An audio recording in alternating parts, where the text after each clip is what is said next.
We're up in the roof, so here we have our units. 4-ton will be right here. Here we had one of the rooftop units.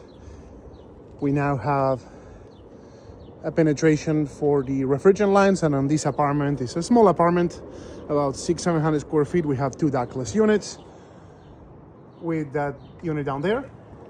And over here, there was another rooftop unit just for 3 bedrooms upstairs. We're gonna get new lines through here, here, and over there to 3 indoor ductless units connected to the 4-ton heat pump. Job is looking good. We'll be back soon. This is head number 1 for the apartment. And here's head number 2, and here our piping is going to the roof. So here we're in the master bedroom. We have our Mitsubishi ceiling cassette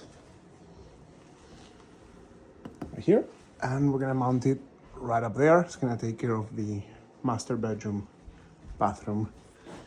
Here we have our guest room. Right up here, we're gonna have a designer series wall mount.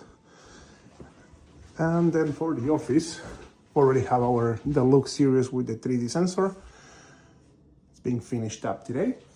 And this is the zone that was controlled previously by a rooftop unit.